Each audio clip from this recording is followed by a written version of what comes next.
Déjà, je rends grâce au Seigneur parce qu'il vous a inspiré par rapport à ce thème, parce que c'était prévu que je pose une question par rapport à la parabole des livrets. Donc, j'étais vraiment dans la joie parce que le Seigneur a vraiment conduit cette soirée. Parce que j'ai médité sur la parabole de livret, mais pas dans Marc. Je savais même pas ça se trouvait aussi dans le livre de Marc, mais c'était plutôt dans celui de Matthieu au chapitre 13. Mhm. Et j'avais pas très bien compris quand Jésus parlait du royaume des cieux. Je ne savais pas si cette parabole s'adressait aux Juifs. Et je me posais la question de savoir par rapport à nous, chrétiens nés de nouveau, comment se protéger par rapport au diable qui vient justement semer l'ivraie quand nous sommes endormis. Et je crois que c'est dans Matthieu, chapitre 13, que j'ai lu. Alors, je vais retrouver ça.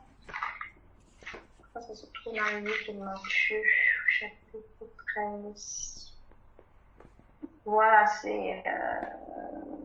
oui, à partir du verset 24. Donc, je m'interrogeais sur cet homme et par rapport à notre position en Christ en tant que chrétienne et de nouveau ayant reçu le Saint-Esprit.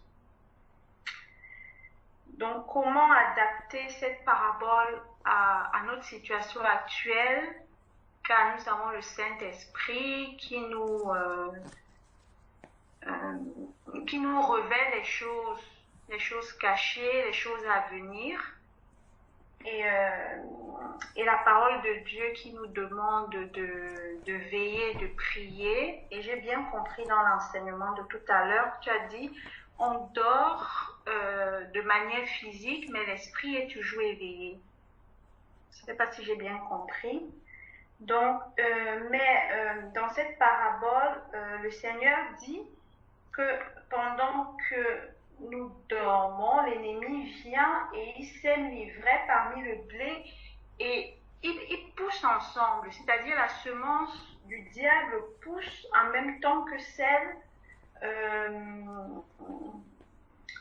que la mauvaise semence d'ivraie pousse en même temps. Donc je me demandais comment éviter cette situation, comment est-ce que c'est l'esprit, le don du discernement qui permet en fait de savoir au moment de la récolte de discerner l'ivraie du bon fruit. Donc je me posais un peu la question par rapport à notre situation de chrétienne et de nouveau ayant reçu le Saint-Esprit, qui dans la parole nous dit qu'il nous révèle aussi les choses à venir, il nous prévient, et comment agir dans cette situation. Le diable, il rôde, c'est vrai que la parole de Dieu nous dit qu'il rôde et que si on n'a pas pris soin de garder sa maison, c'est un voleur. Donc, j'avais pas un peu saisi cette parabole par rapport à l'évangile de Christ. Nous, Ok. par rapport à notre position en Christ et par rapport au fait que le Seigneur expliquait cela quand il était sur la terre, il prêchait le royaume des cieux aux Juifs. D'accord. Donc, ça m'a un peu... j'ai voulu un peu comprendre euh, comment éviter cette situation où le diable, il rôde, il vient, il sème l'ivraie pendant notre sommeil, et comment rester éveillé en esprit par rapport à ça, étant donné que nous avons le Saint-Esprit aussi en nous. Donc, je ne sais pas si ma question a été claire. J'ai bien Donc, compris. c'était un peu... Je ne sais pas si tu as compris, frère Georges, la question. Donc, en fait, c'était dans la semaine, j'ai médité un peu là-dessus et j'avais prévu poser cette question pendant cette soirée. Et vraiment, je rends grâce au Seigneur qui vous a aussi, il a inspiré les frères, le frère Thierry et toi-même à nous enseigner là-dessus. Ok. Gloire à Dieu. Gloire au Seigneur. Bon. Lorsque on va d'abord prendre le verset 24 à 25.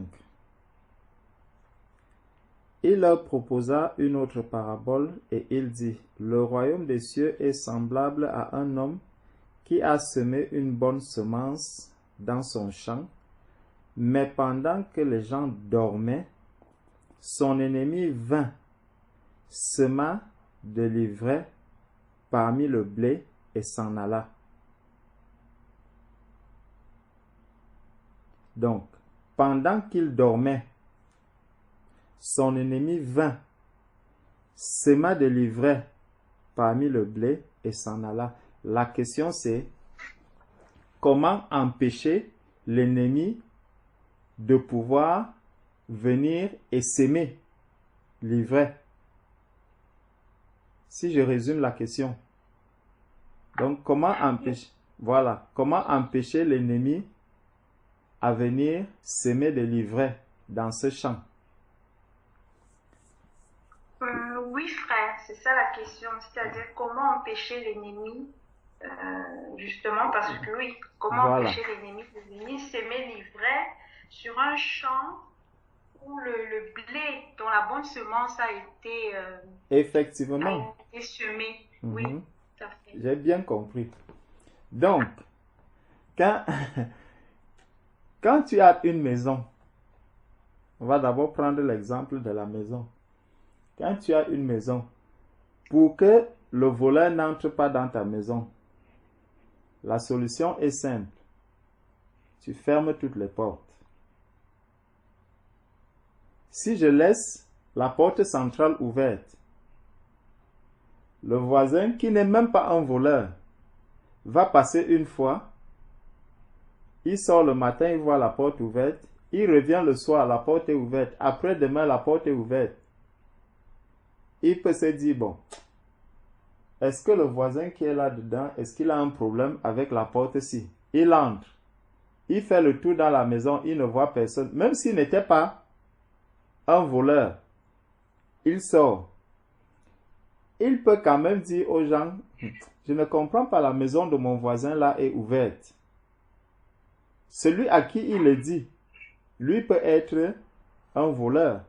Il vient maintenant, lui ne viendra plus pour regarder s'il y a quelqu'un, il viendra pour fouiller.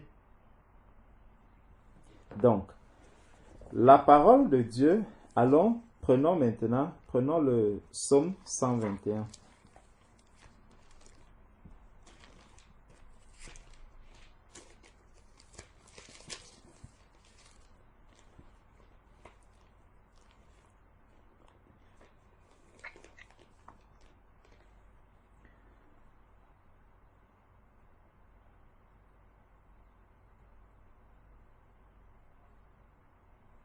Si nous prenons le psaume,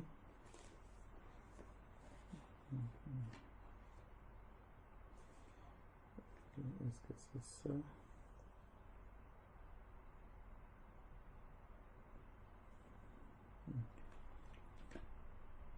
Je sais que... Voilà. Commence déjà par lire. C'est toi-même qui vas lire. Lis tout le psaume 121.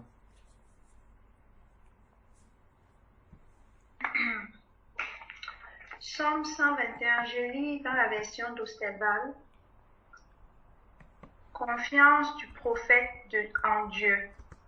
Cantique de Malotte. J'élève mes yeux vers les montagnes, d'où me viendra le secours. Mon secours vient de l'Éternel, qui a fait les cieux et la terre. Il ne permettra pas que ton pied chancelle. Celui qui te garde ne sommeillera point. Voici, celui qui garde Israël ne sommeillera point et ne s'endormira point. L'Éternel est celui qui te garde. L'Éternel est ton ombre. Il est à ta main droite. Le soleil ne te frappera point pendant le jour, ni la lune pendant la nuit. L'Éternel te gardera de tout mal, il gardera ton âme. L'Éternel gardera ta sortie et ton entrée, dès maintenant et à toujours. Amen. Amen. Donc, on voit une première chose, c'est que avant de demander comment est-ce que je peux empêcher le voleur de venir voler, il faudrait déjà que cette parole-ci, qu'elle soit en moi. C'est que, avant toute chose, le Dieu en qui je crois, il me garde. Donc j'ai déjà cette assurance, parce que si je vais dire que je compte sur moi-même pour me garder en premier lieu, ma protection est vaine. Ma protection ne vaut pas la peine. Je ne pourrai jamais me garder moi-même. Ça, c'est d'abord la première chose.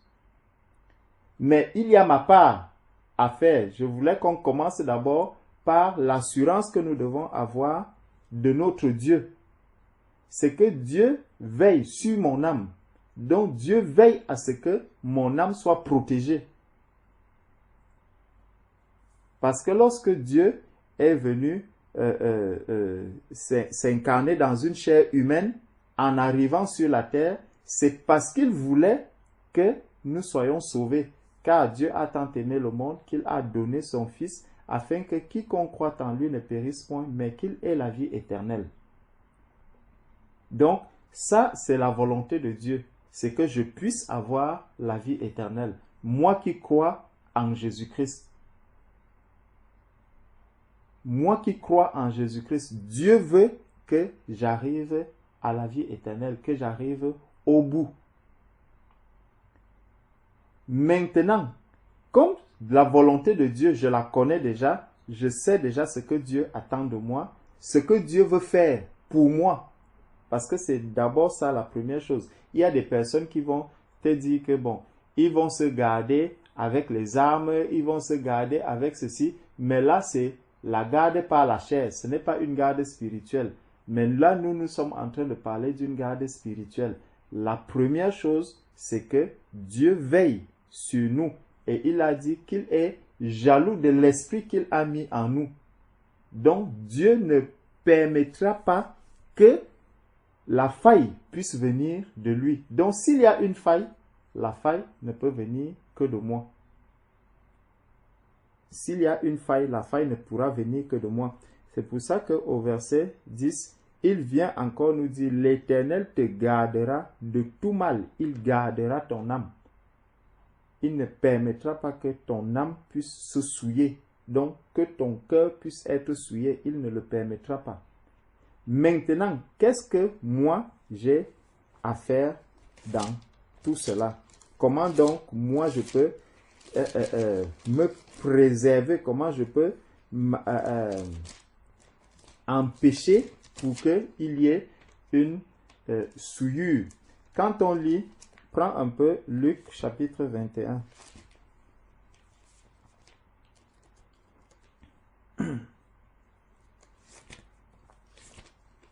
Luc chapitre 21, verset 34.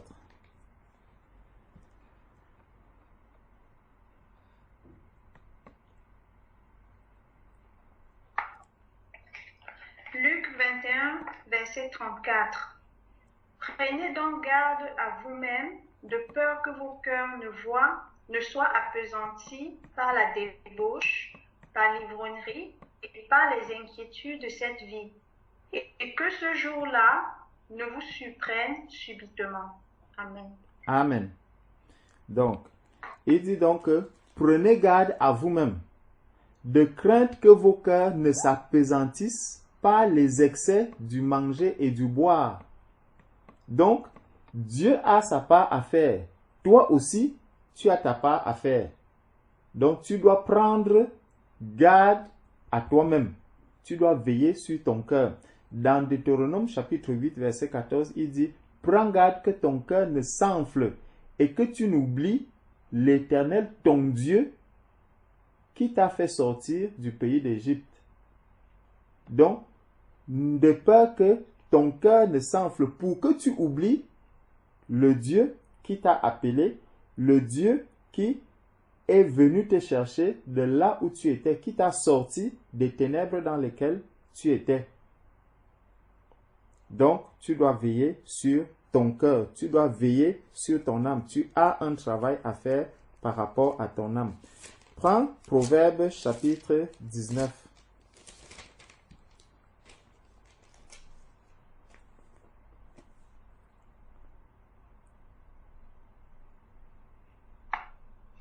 Quel verset, frère?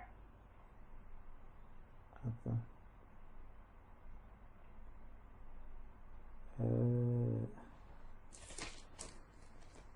Proverbe chapitre 19. Voilà. Prends le verset 16. Proverbe 19, verset 16.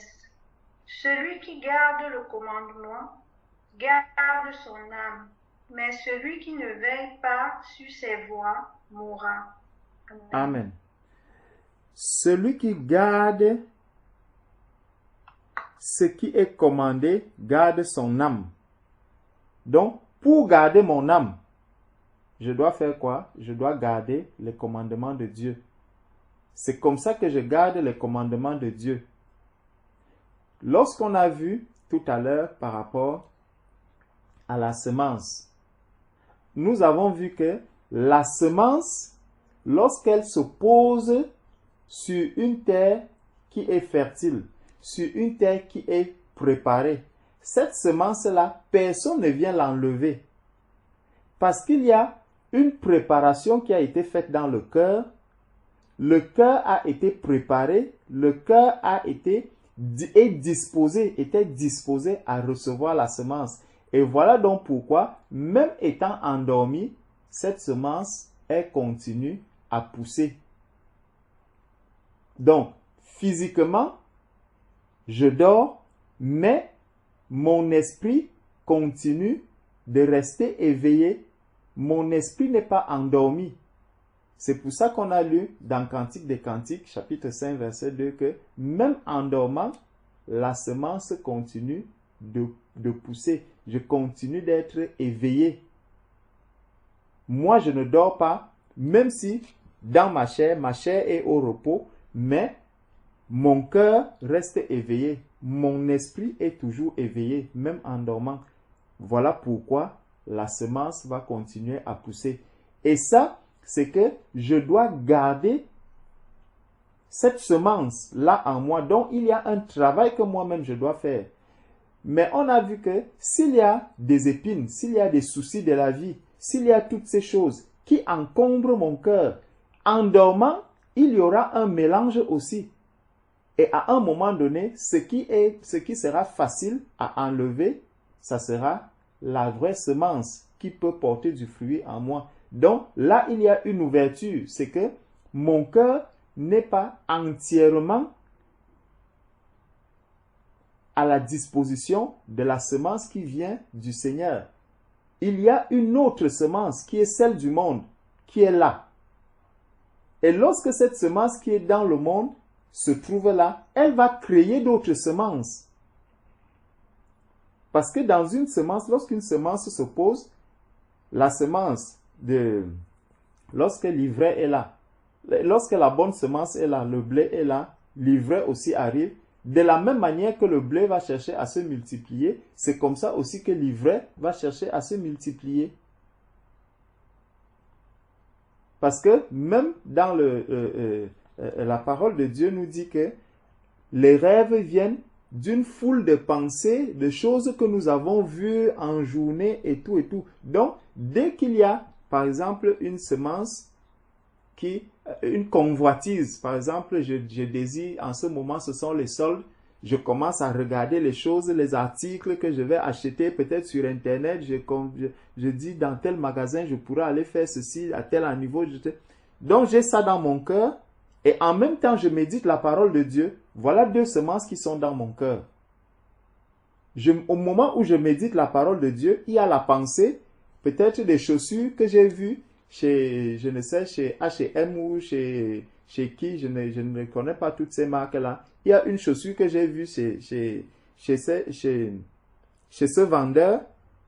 Au moment où je suis en train de méditer la parole de Dieu, la pensée de cette chaussure me vient aussi en esprit. Ça veut dire qu'il y a une double semence dans mon cœur. Donc, c'est une porte qui est ouverte, là, dans mon cœur. Mon cœur est donc partagé. Et au moment où je vais m'assoupir, me coucher, m'endormir, au même moment, il y aura, je peux me voir en train de me balader dans les magasins, en train de chercher la chaussure. Au même moment aussi, peut-être le Seigneur a quelque chose à me révéler. Donc, je vois que dans mon esprit, je suis partagé. Et on a vu que celle qui attend l'époux, elle, son cœur est disposé pour écouter quand l'époux vient frapper. Et donc, qui sera en train de frapper en ce moment? Est-ce que c'est le vendeur de chaussures qui frappe ou est-ce que c'est Jésus-Christ qui frappe? Je ne pourrais plus discerner, je ne pourrais plus distinguer. Je pourrais même être en train de me réveiller alors que c'est le vendeur de chaussures.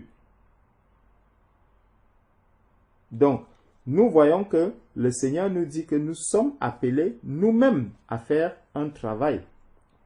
Il dit que celui qui garde ce qui est commandé garde son âme. Celui qui ne veille pas sur sa voie mourra. Prenons encore Proverbe chapitre 13. Retournons dans Proverbe au chapitre 13.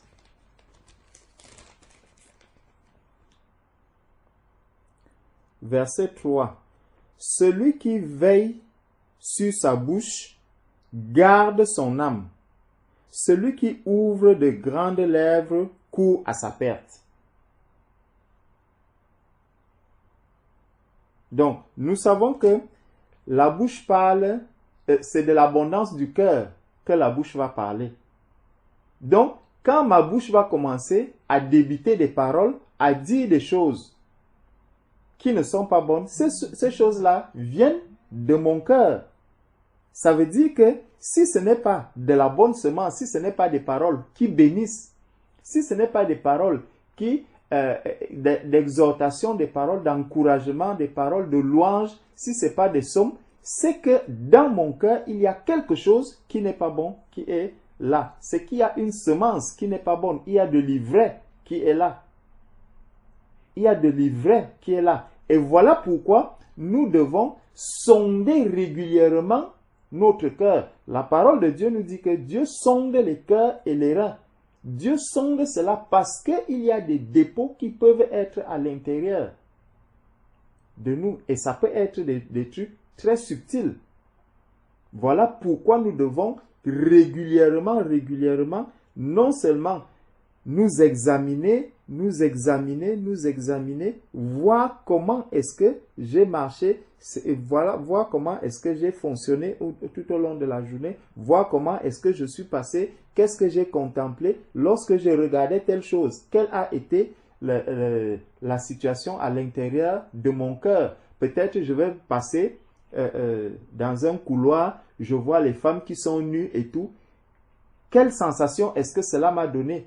Est-ce que cela a attiré mon attention? Est-ce que cela m'a plu de voir cela? Si cela m'a plu, c'est qu'il y a un problème à l'intérieur de mon cœur. C'est qu'il y a un problème à l'intérieur de mon cœur. Donc, je dois examiner, je dois sonder mon cœur en ce temps-là. Les réactions que j'ai au fil de la journée doivent m'amener à sonder mon cœur. Je suis arrivé quelque part, j'ai piqué une colère, peut-être simplement parce que un collègue m'a dit un mot qui était simple. Ça veut dire qu'il y a quelque chose dans mon cœur qui n'est pas bon. Ça veut dire qu'il y a un problème à l'intérieur de mon cœur. Donc je dois vérifier d'où vient la source du problème à l'intérieur de mon cœur. Je ne dois pas laisser mon cœur à la merci des vanités de ce monde, à la merci des choses qui ne sont pas saines. Je ne dois pas laisser mon cœur se balader comme ça, n'importe comment. Non, je dois veiller sur mon cœur, je dois sonder mon cœur, je dois examiner ce qu'il y a à l'intérieur de mon cœur. Je dois veiller sur ce qui se trouve dans mon cœur.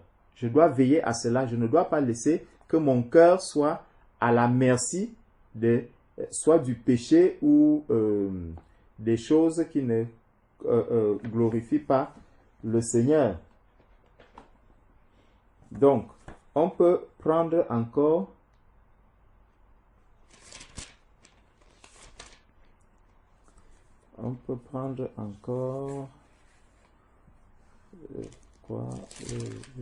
Jérémie 17. Prenons encore Jérémie 17.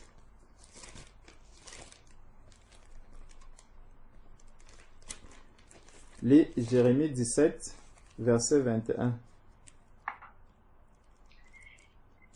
Jérémie 17, verset 21. Ainsi a dit l'Éternel, prenez garde à vos âmes, et ne portez aucun fardeau le jour du sabbat, et n'en faites point passer par les portes de Jérusalem. Amen. Amen. Donc, prenez garde.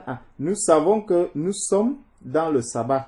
Nous sommes dans le jour du repos. Nous sommes dans le repos du Seigneur aujourd'hui. Donc, chacun de nous doit veiller. Chacun de nous doit veiller à ce qu'il fait. Il doit veiller sur les voies qu'il emprunte, la manière dont il dispose son cœur à recevoir la parole de Dieu, à recevoir les choses du royaume de Dieu. Il faudrait que mon cœur soit disposé. Il faudrait que mon cœur puisse être disposé. Ainsi parle l'Éternel. Prenez garde à vos âmes. Ne portez point de fardeau le jour du sabbat. Donc, je dois prendre garde à l'âme que j'ai. Je ne dois pas aller m'encombrer avec les choses de la terre. Je ne dois pas m'encombrer avec les foules de pensées, de convoitises, les foules de choses qui sont sur la terre. Il ne faudrait pas que tout cela puisse impacter, prendre une place dans mon cœur. Il faudrait que je sois en retrait par rapport à tout ce qui se passe dans le monde. C'est pour ça que quand on parlait tout à l'heure de l'exemple du frère qui doit venir en France, lorsque le frère sait déjà que la décision de venir en France est actée,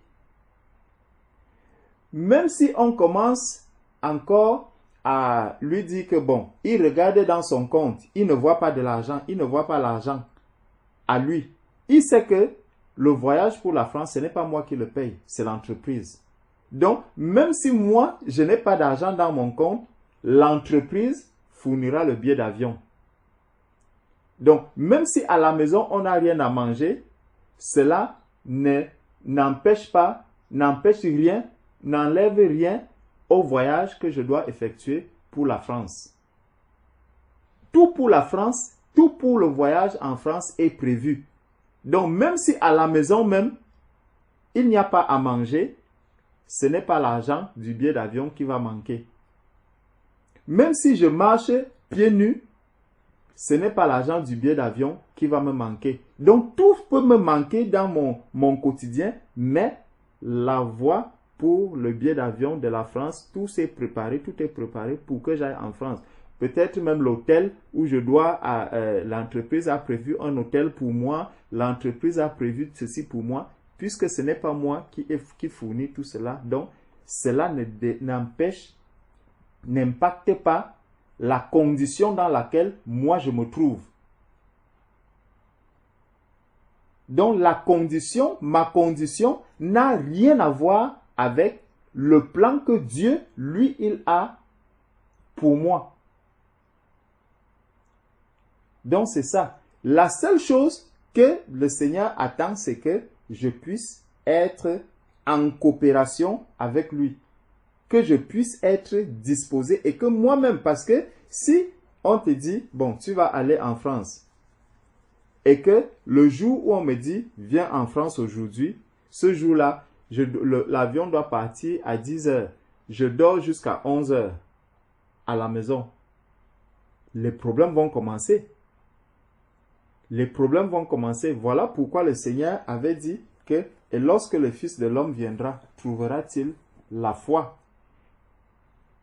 Est-ce que je suis déjà prêt pour ce voyage en France où je dois aller? Est-ce que je veux vraiment emprunter ce chemin? De toutes les façons, pour Dieu, lui, son plan va s'accomplir, que tu le veuilles ou que tu ne le veuilles pas. Mais celui qui aura des problèmes, qui aura des soucis, ça sera toi. Parce que tu ne comprendras pas pourquoi est-ce que tu t'es retrouvé dans cette situation. Pourtant, si tu avais coopéré avec le Seigneur, si tu avais avancé avec le Seigneur, tu serais, même si la décision du Seigneur, tu ne la comprends pas, tu serais quand même en paix de savoir que tu as vu les choses avancer. Tu as vu les choses avancer. Tu ne seras pas tellement dans la surprise. Parce que tu auras eu l'intimité avec le Seigneur. Parce que le Seigneur t'aurait parlé par rapport à la situation que tu traverses. Le Seigneur t'aurait enseigné dans la situation que tu traverses. Il t'aurait révélé quelque chose par rapport à la situation que tu traverses. Donc, on peut encore prenons Ésaïe chapitre 29. Prenons Ésaïe chapitre 29.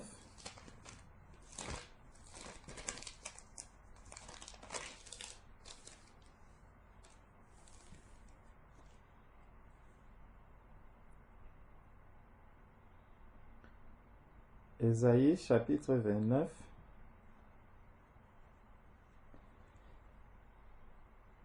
À partir du verset 11. Du verset 11 au verset 12.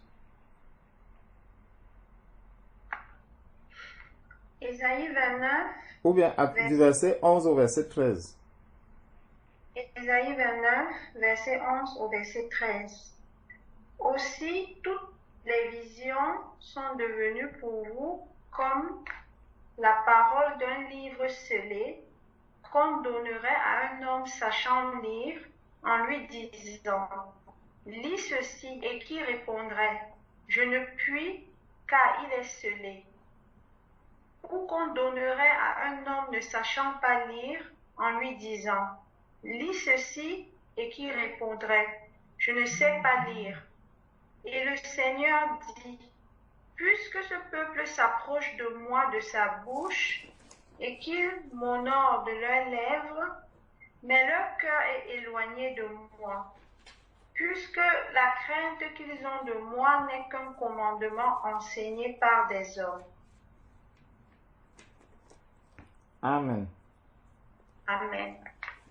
Donc, il dit, dans ma version, c'est toute la révélation est pour vous comme les mots d'un livre cacheté. Donc, le Seigneur nous révèle des choses, mais je ne suis pas, je n'arrive pas à comprendre les choses même que le Seigneur me révèle. Je lis la parole de Dieu, mais je ne la comprends pas. Je parcours la parole de Dieu, mais je ne comprends pas les choses qui sont à l'intérieur. La question c'est, est-ce que je suis vraiment disposé à écouter ce que le Seigneur est en train de me dire? Parce que parfois, quand je suis dans une situation, et ça c'est aussi une porte qui est ouverte, plutôt que de lire, de me dire, bon, voilà, je traverse des difficultés, je traverse des moments difficiles, mais ces moments difficiles-là ne doivent pas venir entacher la relation que j'ai avec mon Dieu. Donc, je dois pouvoir prendre du temps, me concentrer, prier le Seigneur, écouter la voix du Seigneur. Donc là, quand je rentre dans la parole de Dieu, je vais commencer à rentrer dans la parole de Dieu comme si cela était une contrainte pour moi, comme pour me faire bonne conscience que oui, j'ai lu la parole de Dieu aujourd'hui, alors que mon cœur n'est pas disposé vraiment à recevoir, à écouter la parole de Dieu. Et là, quand je vais lire la parole de Dieu, je ne comprendrai absolument rien. Parce que mon cœur est totalement ailleurs. Mon cœur est dans le problème que je suis en train de traverser. Et là, dès que j'ouvre la parole de Dieu comme ça, quand le Seigneur commence à me parler, il me parle, il me parle, il me parle. Immédiatement, ce sont mes problèmes. Je me retrouve en train de réfléchir comment je dois faire cette situation, comment je dois aller voir tel, comment je dois rencontrer tel, comment je dois faire ceci, et comment j'ai tel rendez-vous, comment ci, comment ça. Je vois que je suis déjà loin de ce que j'étais en train de vouloir faire. Je suis déjà loin de la parole de Dieu. Je ne suis plus du tout dans la parole de Dieu. Donc, je ne suis pas disposé à écouter Dieu. Je ne suis pas disposé à écouter la parole de Dieu. Je ne peux pas la comprendre. Je ne peux pas vraiment méditer la parole de Dieu en ce temps-là.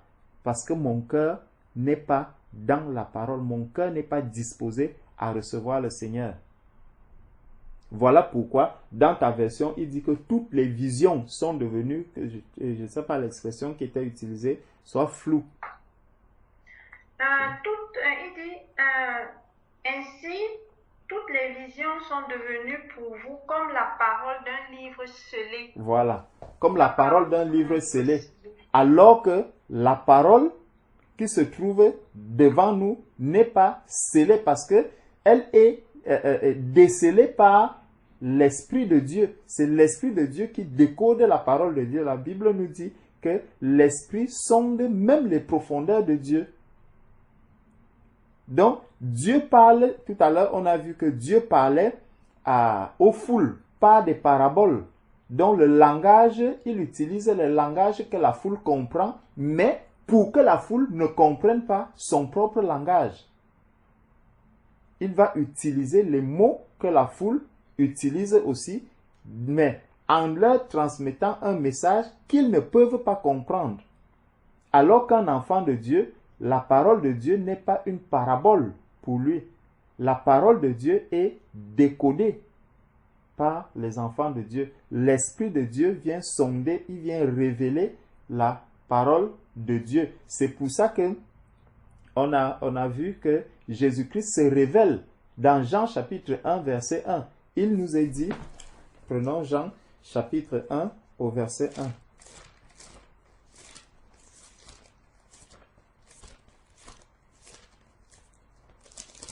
Dans Jean chapitre 1 verset 1, il nous est dit, elle est venue chez les siens.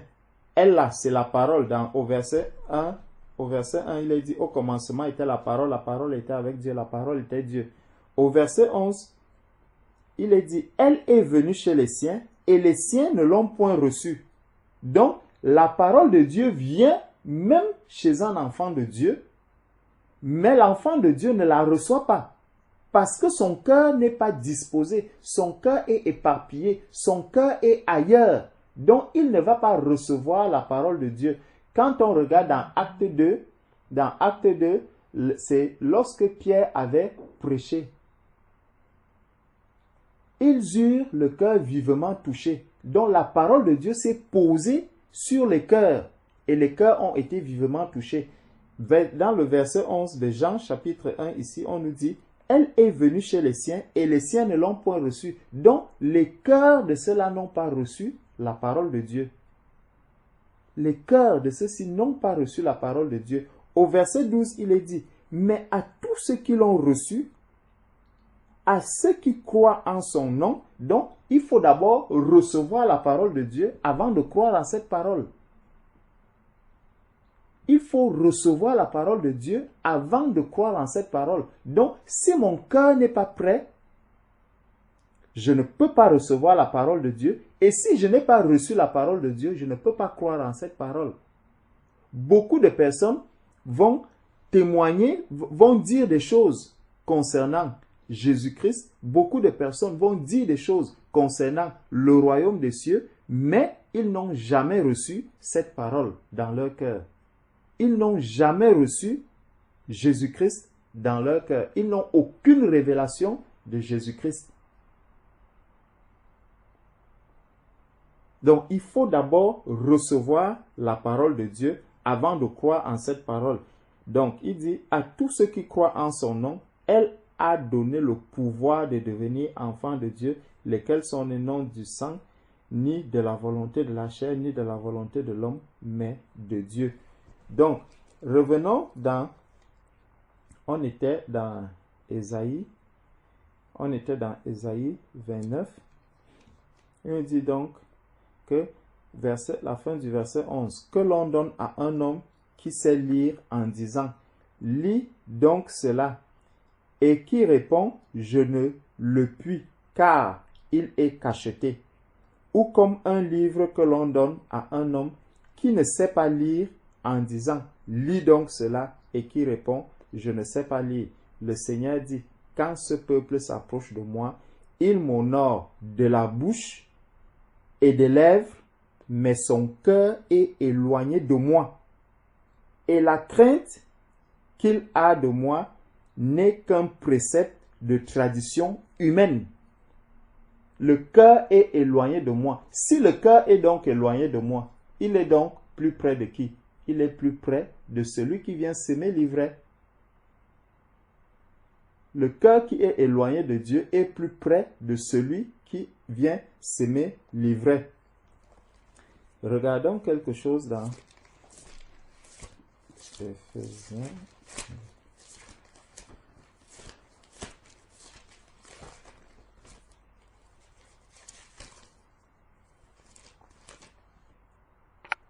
Regardons aussi prenons Éphésiens chapitre 4.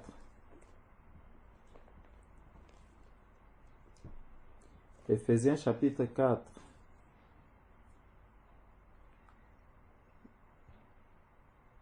Commençons à partir du verset 17.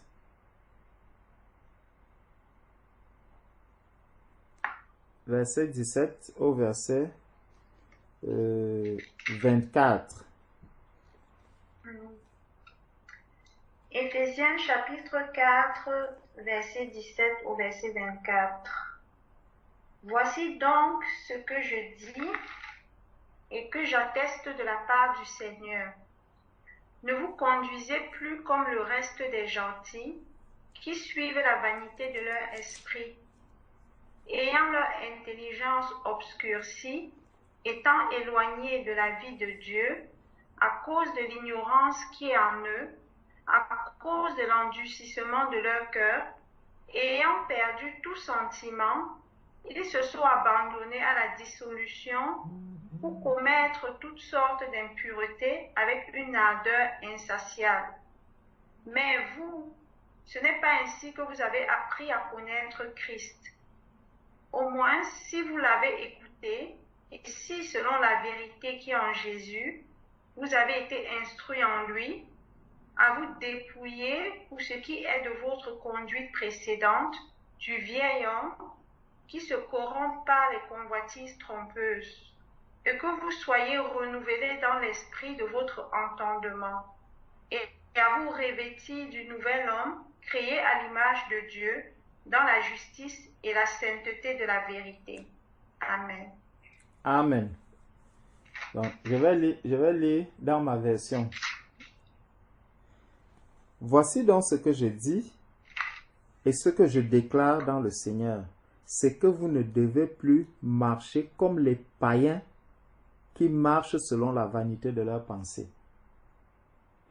Ici, Paul parle aux Philippiens, aux Éphésiens, et on voit les Éphésiens qui sont des enfants de Dieu.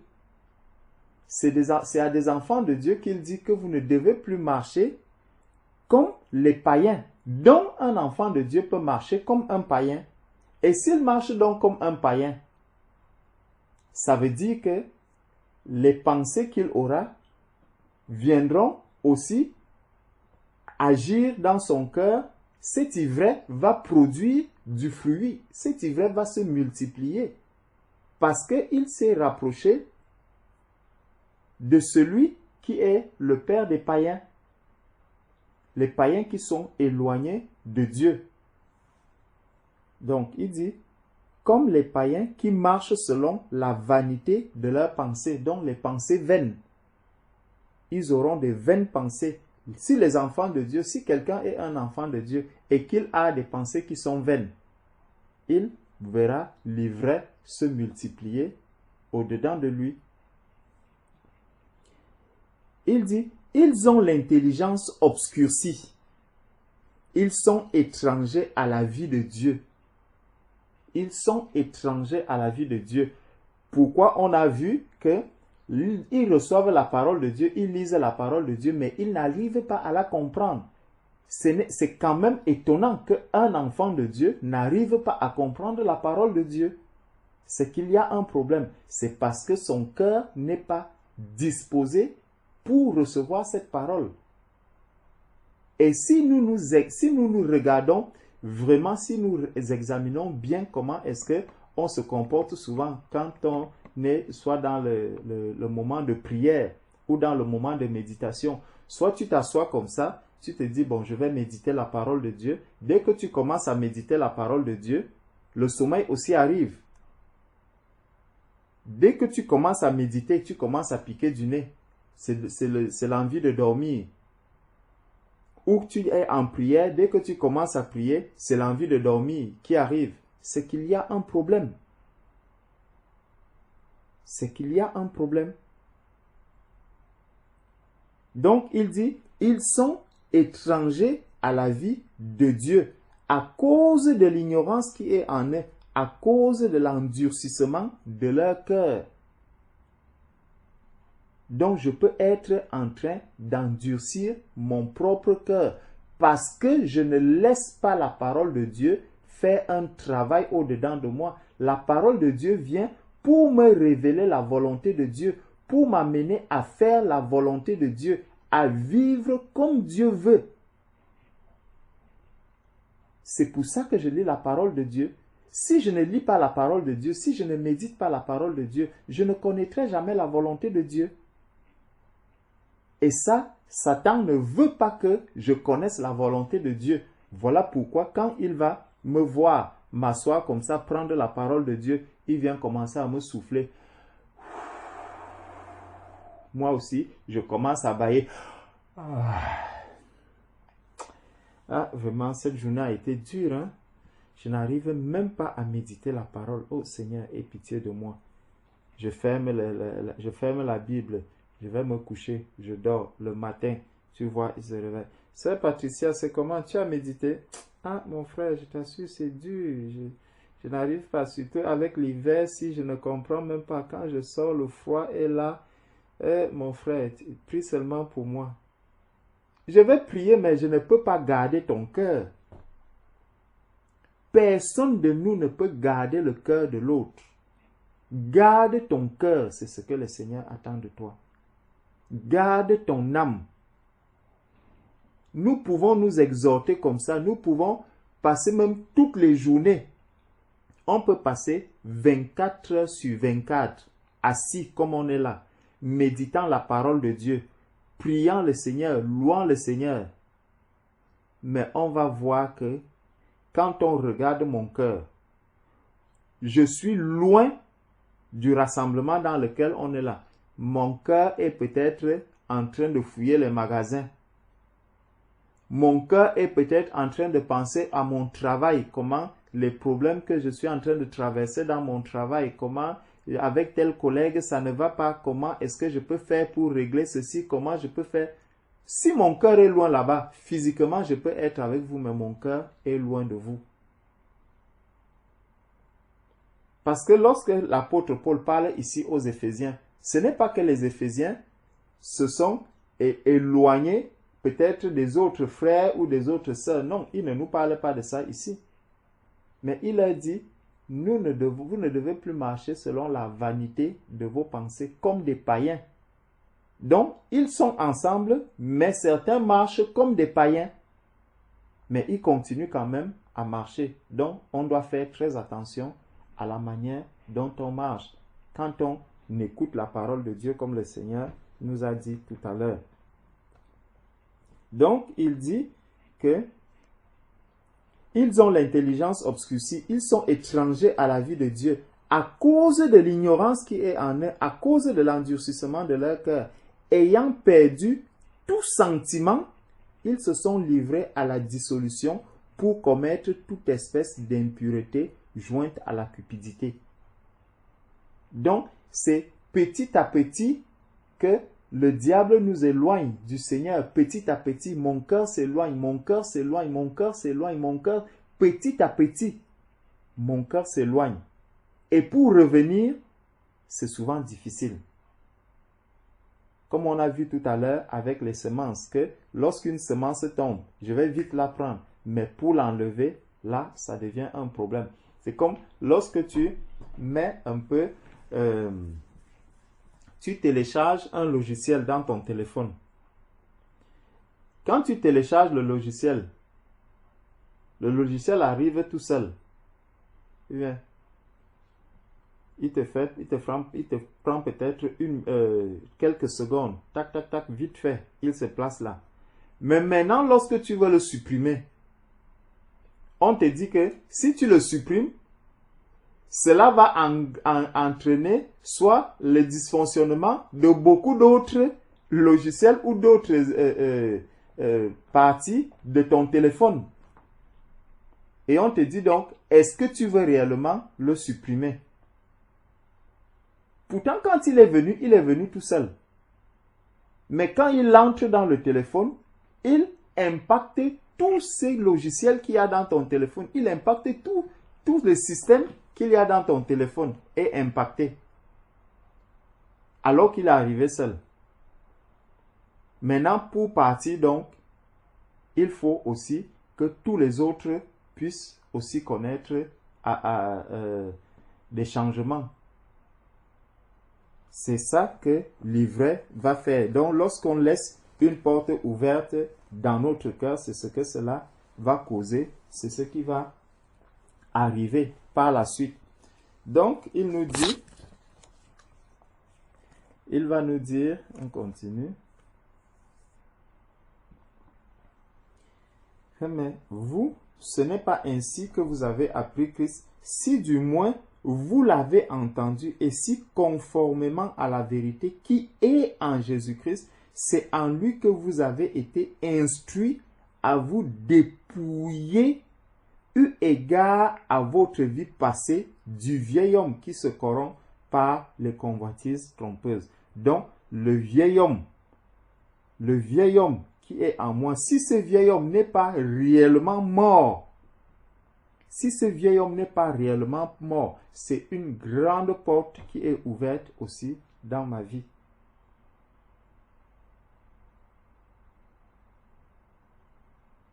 Ah, non, c'est que dans notre famille, on est souvent très colérique.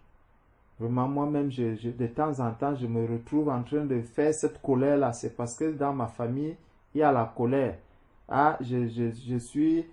Quand vous voyez là, est-ce que je n'arrive même pas à vivre comme ça?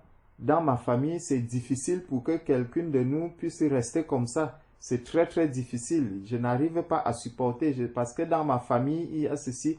Le vieil homme, ce vieil homme-là, s'il n'est pas mort, il sera difficile que la parole de Dieu aussi puisse prendre vie.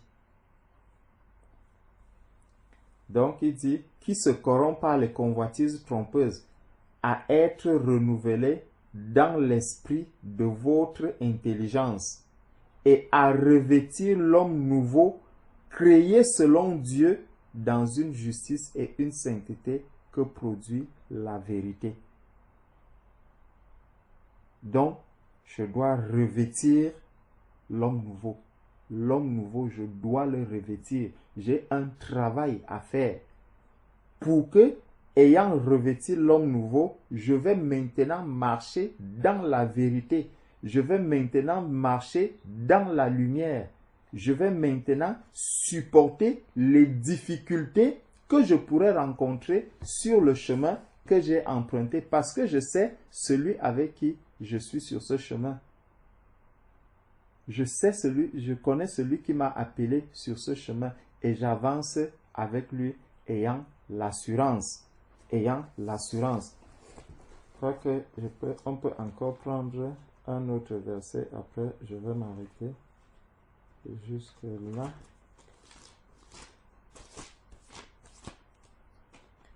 Je vais regarder. Si nous prenons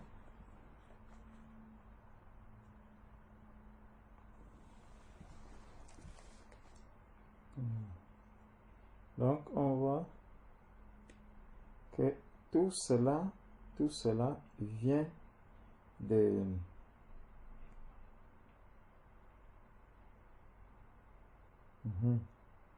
Donc, si on prend, on peut également prendre Romains chapitre 1.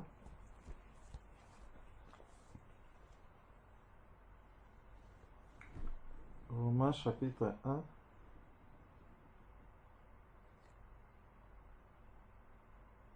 Romains chapitre 1 du 18e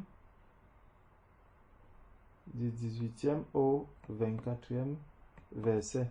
C'est ça qui va même lire. Il faut qu'on trouve quelqu'un qui va lire.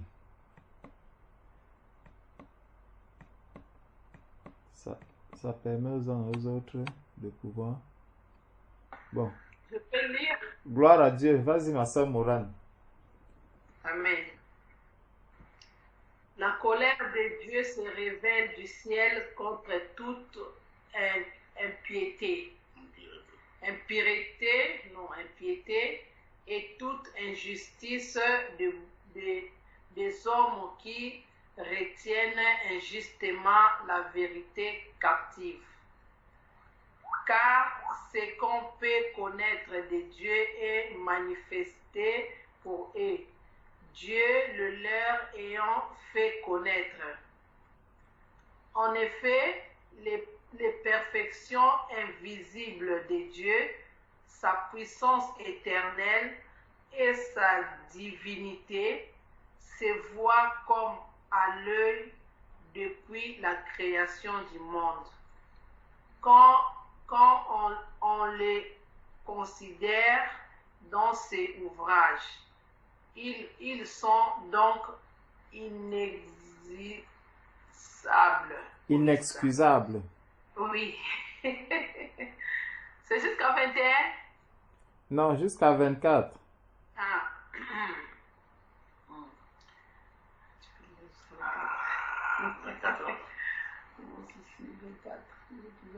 21. Puis, ayant connu Dieu, ils ne l'ont point glorifié comme Dieu et ne lui ont point rendu grâce, mais ils se sont égarés dans leurs pensées et leur cœur sans intelligence a été plongé dans les ténèbres. Se vantant d'être sages, ils sont devenus fous et ils ont changé la gloire du Dieu incorruptible en image représentant l'homme corruptible, des oiseaux, des quadrupèdes et des reptiles. C'est pourquoi Dieu les a livrés à l'impureté selon le convoitise de leur cœur, en sorte qu'ils déshonorent eux-mêmes leur propre corps. Amen. Amen. Amen. Bon, ici, le Seigneur parle à ceux-là qui sont vraiment loin de lui. Ceux-là qui sont vraiment loin de lui, ce n'est pas des personnes qui ont l'esprit de Dieu, parce que quelqu'un qui vit dans cette situation-ci, on ne peut pas dire que l'esprit est en train de travailler, de faire un travail en lui. Donc, le Seigneur dit, la colère de Dieu se révèle du ciel contre toute impiété et toute injustice des hommes qui retiennent injustement la vérité captive. Donc, il y a des personnes qui connaissent bien la vérité, mais qui ne veulent pas, comment je peux dire cela?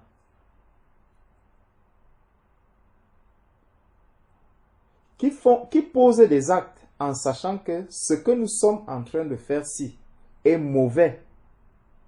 Cela est mauvais, mais ils s'engagent quand même à le faire. Ils s'engagent quand même à le faire. Personne sur la terre ne peut dire que tu es un homme et une bonne chose. Mais quand tu te lèves quand même et tu poses un tel acte, bon, encore que celui qui le fait, le Seigneur peut lui faire grâce. Le Seigneur, puisque le Seigneur pardonne tout péché, le Seigneur peut bien lui pardonner ce péché. Mais c'est quelqu'un qui volontairement peut connaître la vérité. Et encore que ceux qui connaissent même la vérité ici, ceux qui connaissent la vérité ici, ça peut être, par exemple, des personnes qui ont déjà pris peut-être du temps pour lire la parole de Dieu et en examinant avec le bon sens, celui-là voit, parce que le Seigneur va nous montrer comment est-ce que ces personnes-là connaissent cette vérité-là par la suite. Il dit, car ce qu'on peut connaître de Dieu est manifeste pour eux. Dieu le leur ayant fait connaître. Donc Dieu leur a parlé, Dieu leur a révélé la vérité. Dieu leur a révélé la vérité, mais ils refusent de reconnaître que ce qu'ils ont vu est vrai, ce qu'ils ont entendu est vrai. Ils refusent catégoriquement. Et le Seigneur dit, en effet, les perfections invisibles de Dieu, sa puissance éternelle et sa divinité se voient comme à l'œil depuis la création du monde. Quand on les considère dans ses ouvrages, ils sont donc inexcusables. Donc personne sur la terre ne pourra dire qu'il n'a pas connu la divinité de Dieu. Quelqu'un sur cette terre ne peut contester que Dieu existe, parce que Dieu dit que tout cela est visible à l'œil. Quand tu vois le jour, tu vois la nuit, tu vois le jour, tu vois la nuit, tu vois le jour, tu vois la nuit, tu dois comprendre que Dieu existe. Et il dit, verset 21, puisque ayant connu Dieu, ils ne l'ont point glorifié comme Dieu. Donc ils ont quand même connu Dieu, ils ne l'ont point glorifié comme Dieu et ne lui ont point rendu grâce, mais ils se sont égarés dans leurs pensées et leur cœur sans intelligence a été plongé dans les ténèbres. Donc, les pensées, on voit que les mauvaises pensées, les pensées que nous nourrissons, qu'est-ce qui alimente mes pensées, qu'est-ce qui est dans mes pensées, ça peut être un grand boulevard pour que le semeur de l'ivraie vienne s'aimer. Pourquoi est-ce que l'ivraie peut se retrouver au milieu du blé? Pourquoi l'ivraie peut se retrouver au milieu du blé? Parce que mes pensées n'étaient pas bonnes. Parce que les pensées que j'avais n'étaient pas bonnes. Mon cœur n'était pas fermé pour rester et garder uniquement la parole de Dieu. J'ai laissé entrer beaucoup de choses dans mon cœur. Donc, se vantant d'être sages, ils sont devenus fous. Donc, ils vont estimer qu'ils ont eu la sagesse, ils ont fait de grandes choses, il a compris ceci, j'ai compris que ceci, je dois marcher comme ça, je dois vivre comme ça. Le Seigneur dit qu'ils sont devenus fous.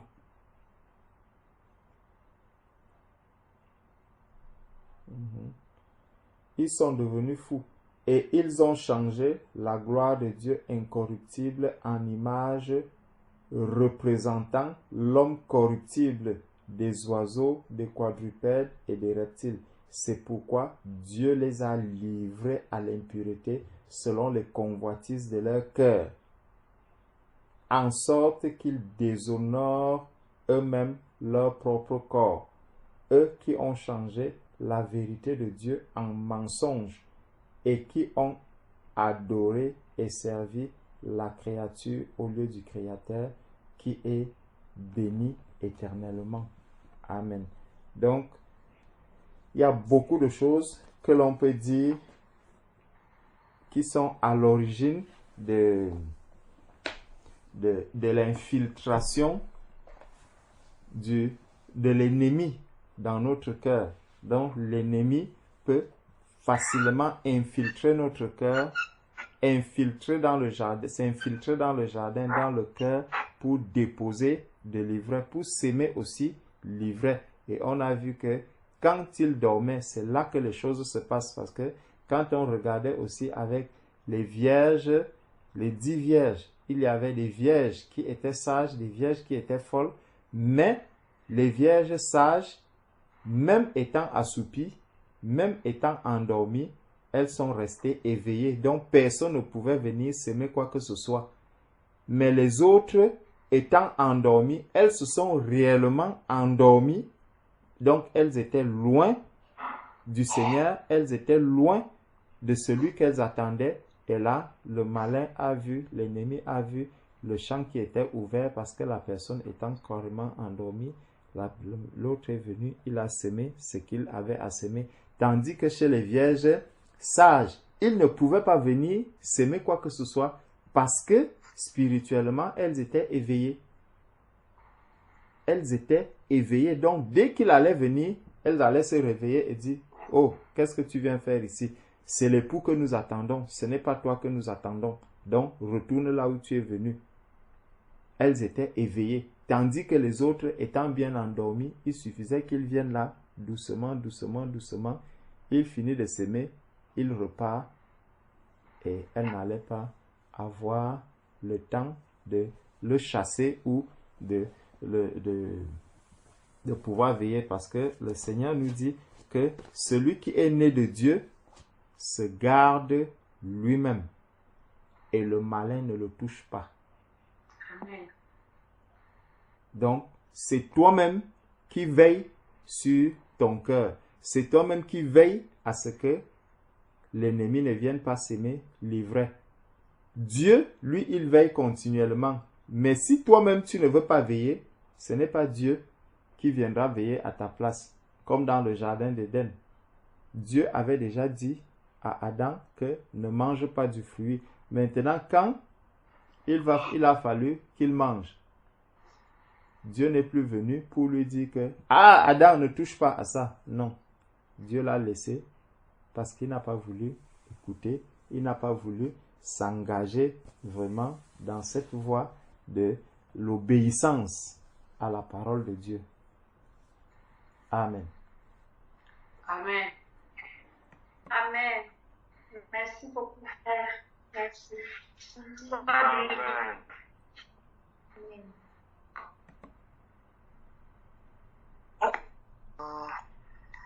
Amen. Et ma soeur, je veux... Donc, gloire à Dieu pour ta question, ma soeur Valérie. Que Dieu te bénisse abondamment. Amen. Gloire à Dieu, frère Thierry. Tu as été Amen. vraiment conduit par le Saint-Esprit. Le Seigneur nous a unis cette semaine. Vraiment, nous avons été en unité de foi. Le Saint-Esprit nous a conduits. Gloire à Dieu. Gloire à Dieu. Je me sens bénie. Amen. Les enseignements m'ont béni. Merci beaucoup. Amen. Gloire à Dieu. Gloire. Merci. Amen. C'est pas le frère Thierry, Tu vois, c'est le frère Jean. quand je pense à ta question, Oui. Ah, d'accord. Désolé. Je confonds les voix. en fait, ta Quand je te question... vois en vidéo, je pense que c'est mieux de mettre la vidéo, frère.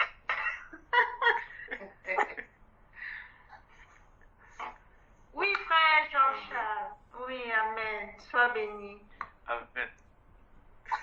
Donc, ta question, tu vois, quand j'entends ta question, je me rappelle un peu du début de ma conversion, quand j'ai été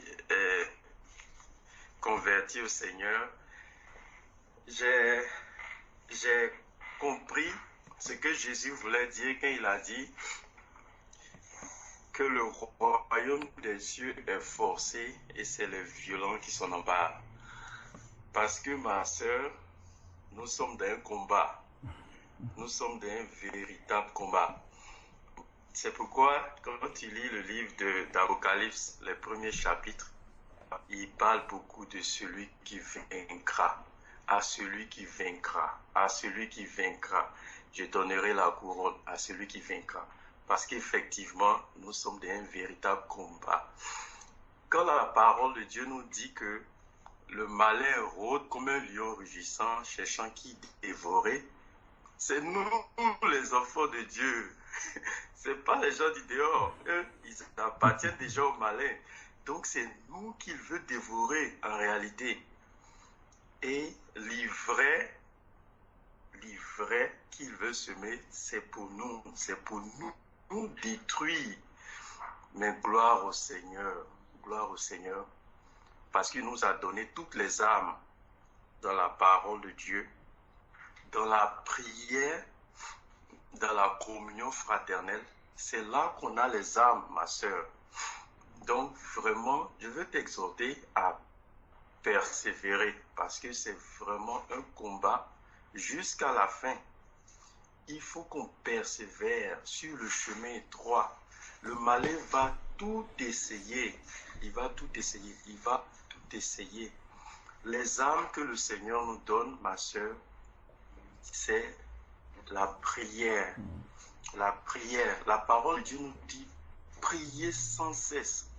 Lorsque tu as une attitude constante de prière, c'est difficile pour le malin de semer l'ivraie. C'est vraiment difficile pour le malin de semer l'ivraie. La seconde arme, ma sœur, la méditation de la parole de Dieu.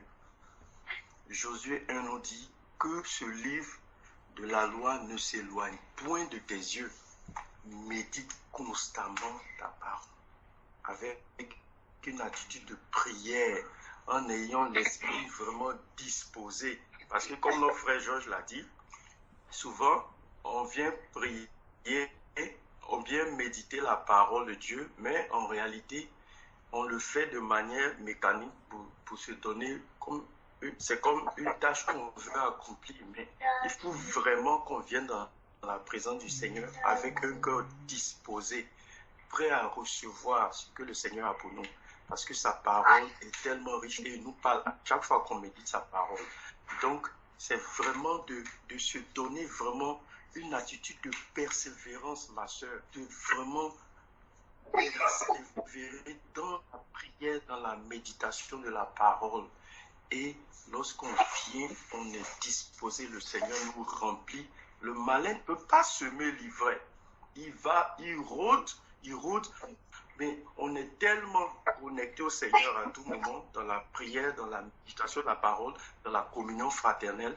Tu vois, gloire au Seigneur, à l'heure qu'il fait, tu es encore dans la présence du Seigneur. Le malin ne peut pas semer, en fait.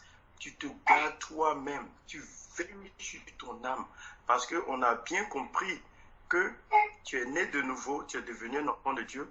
Le malin ne peut plus t'envoyer dans des gros péchés comme auparavant. Et maintenant, sa cible préférée, ce sont tes pensées, ton cœur. Tu vois, essayer de semer des mauvaises pensées, essayer de semer la rancœur, essayer de semer les mauvaises pensées contre tes bien-aimés, contre les autres, la colère, un peu tout ce qui va, il va envoyer des vilaines pensées dans ton cœur. Alors nous, on doit garder nos cœurs, comme Proverbe nous a dit, garde ton cœur plus que tout, parce que c'est de lui que viennent les sources de la vie. Donc nous, on garde nos cœurs, on garde nos pensées. La parole de Dieu, je pense que c'est dans Philippiens qui nous dit que tout ce qui est pur, digne de louange, soit l'objet de nos pensées. C'est-à-dire que nous, on veille sur nos pensées, on renouvelle constamment nos pensées par rapport à comment est-ce que le Seigneur voit une telle situation qui se présente. Et souvent, on se surprend. Ah, mais pourquoi moi, un enfant de Dieu, j'arrive encore à penser comme ça? Ça veut dire que nos pensées n'ont pas encore été renouvelées par rapport à cette situation-là. Il faut qu'on aligne nos pensées sur la parole de Dieu. Donc lorsqu'on veille sur nos pensées, lorsqu'on garde nos cœurs purs, on est toujours dans la présence du Seigneur, à veiller, à méditer la parole de Dieu, à passer du temps dans la présence du Seigneur. C'est difficile pour le malin d'envoyer son ivraie. C'est difficile pour le malin de semer ses semences de destruction. Et puis quelque chose encore, ma soeur, les fréquentations. Tu vois, le malin, malheureusement, bon, c'est le malin. Il sait ce qu'il fait. Il peut utiliser encore notre entourage pour semer quelque chose dans nos cœurs, tu vois. C'est pourquoi je pense que c'est Thessaloniciens qui nous dit ne t'abuse pas, les mauvaises fréquentations corrompent les bonnes mœurs. Ça veut dire que nous sommes devenus des enfants de Dieu. On doit faire attention à ceux qui nous entourent, à ceux avec qui on passe le plus de temps, tu vois, ma soeur, parce que sans le savoir, ce qu'on écoute, tu vois, les conversations qu'on ne prend pas, ce que les autres racontent autour de nous, tout ça, ce sont des semences qu'ils envoient, tu vois, ce sont des semences qu'ils envoient. Quand on vient s'asseoir, en bien-aimé, on s'exhorte avec la parole de Dieu, on reçoit les enseignements, ce sont des bonnes semences. De la même manière qu'on va passer du temps avec des inconvertis, passer du temps avec les inconvertis, eux aussi nous envoient des semences. Et alors que nous, on veille sur nos cœurs, tu vois, on garde nos pensées. Donc, on doit vraiment veiller à nos fréquentations, veiller à ceux avec qui on passe le plus de temps, pour ne pas que ce soit une occasion de chute pour nous. En fait, nous devons être la lumière pour eux. Ce n'est pas eux qui doivent nous influencer. On doit vraiment faire attention à ça. C'est une ivraie que, tu vois, le malin peut utiliser tous ceux qui sont autour de nous pour nous envoyer aussi des ivraies comme ça. Donc, vraiment, c'est la petite exhortation que je voulais te donner. Gloire au Seigneur pour l'œuvre qu'il a accomplie dans ta vie.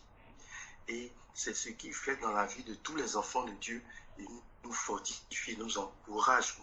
On doit se battre, ma soeur. Souvent, tu n'as pas envie de te réveiller pour prier. Tu vois, tu es fatigué. Bien, en tout cas, la chair, le sommeil. Non, on se lève avec la force de l'Esprit Saint. Par exemple, ce matin, tu vois, ma soeur, moi, j'essaie de me lever un peu tôt le matin pour prendre un moment. Comme c'est calme, tout ça, je prends un moment de méditation. Mais c'est difficile, ma soeur, souvent c'est dur. Ah, je mets l'horloge même pour m'aider. Quand ça sonne, je vais aller éteindre pour jeter ça. Mais, je te dis, ma soeur, lorsque je dépasse ces petites 15 minutes de sommeil là, et puis que je rentre dans la présence du Seigneur, si j'ai pu passer, je ne sais pas, 45 minutes, en train de méditer, oh ma soeur, le sommeil, tout ça, ça disparaît. Je suis rempli de joie, tu vois. C'est comme si le sommeil que j'avais, j'ai dit, mais Seigneur, ça n'a rien à voir. C'est pourquoi le psaume nous dit, 1 heure dans tes pas vues vaut mieux que 1000 autres ailleurs. Vraiment, tu vois, lorsqu'on arrive à dépasser, vraiment à surmonter la chair, et on vient dans la présence du Seigneur, ma soeur, on est renouvelé, on est rempli, vraiment restauré, fortifié, et le Seigneur nous remplit, et on avance dans notre marche sur le chemin, jusqu'à la fin, ça sera comme ça, on va forcer, lutter, garder nos cœurs, nos pensées, persévérer jusqu'à la fin, et on recevra la couronne. Donc vraiment, sois fortifié, ma soeur. Que Dieu te bénisse. Gloire à Dieu, frère. Merci beaucoup. Tu as compris parce que j'ai dit, mais Christ est en moi. Je suis né de nouveau. Christ en moi. Le diable il veut attaquer Christ qui est en moi. C'est Dieu qu'il cherche. Alors comment faire? Parce que j'ai été revêtu des armes spirituelles. Tu as vraiment compris, frère. C'était ça ma question. Je disais, en tant que né de nouveau, Christ vit en moi. J'étais crucifié, ressuscité avec Christ. Et l'ivraie, comment il fait? Il va attaquer Christ?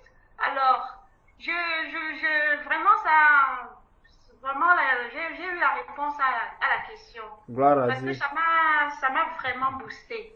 J'ai dit, cet ivraie, il ne peut pas venir s'aimer son ivraie là, qui va grandir en plus avec le blé, avec Christ qui est en moi.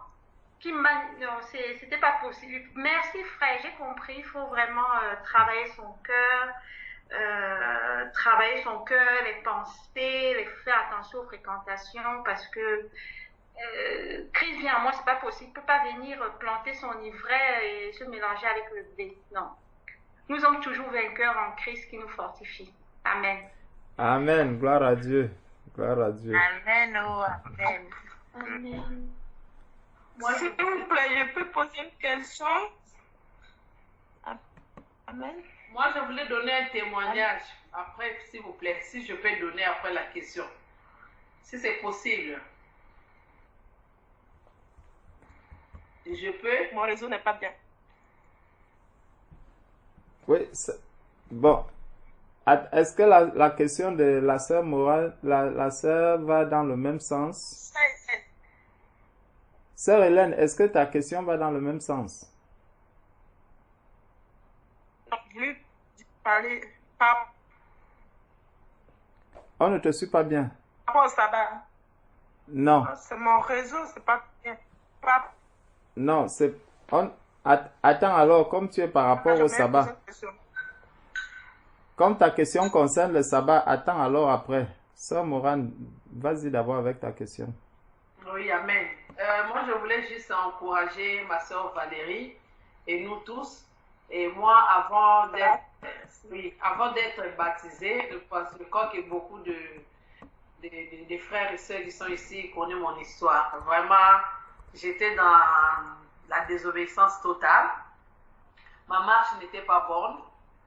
Mais le jour où le Seigneur a commencé à me rappeler, à m'ouvrir les yeux, tout a commencé à tomber et j'ai commencé à savoir et à connaître de plus en plus. Bon, pas vraiment dans la parole, parce que je n'ai pas vraiment... Bon, je sais que le Seigneur me donnera un cerveau bien pour lire et pour comprendre. Je suis quelqu'un, quand je prends la parole, je commence à lire directement. Comme le frère vient de dire là, je m'endors.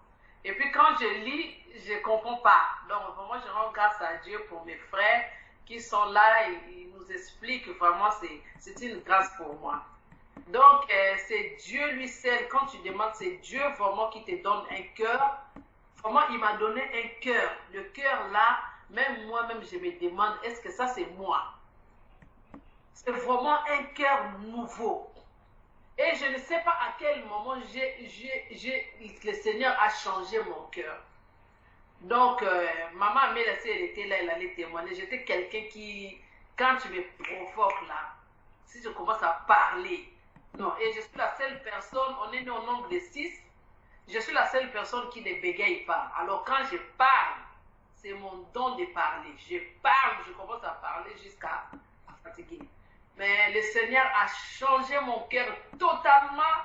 Et vraiment, c'est quelque chose que tu ne peux pas changer toute seule. Si ce n'est pas ce Dieu-là qui te donne la joie, qui te donne vraiment la paix, les yeux, tu ne vois plus rien. J'étais une femme, je ne pouvais pas sortir. Je me maquillais déjà, j'étais un peu claire. Et donc, je ne pouvais pas sortir de la rue si je ne mets pas rouge à lèvres, si je ne mets pas des plantes, des couleurs, les tissages. Mais Dieu sait changer des choses. Aujourd'hui, j'ai même beaucoup d'amis qui m'ont fui. Je n'ai plus d'amis comme avant parce qu'ils me détestent. Non, tu es devenu comme une vie. Tu nous donnes même l'envie de vomir. Oui, on te dit ça. Tu nous donnes l'envie de vomir. Quelle est cette vie-là? Donc tu es là. Après, j'ai préféré de rester toute seule. Je dis, je reste à mon coin.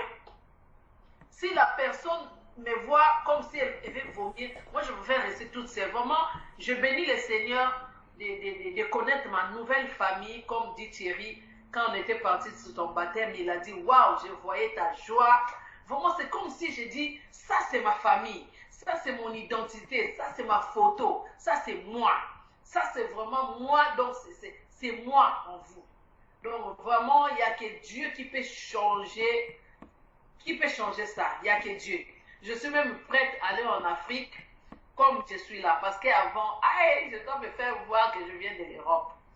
Mais là, le Seigneur, il a dit non, non, non, je dois d'abord te changer. Vraiment, Jésus-Christ a changé ma vie. Il a changé ma vie. Je ne savais pas, je ne le connaissais pas comme je le connais maintenant là. Vraiment, il a fait un travail en moi.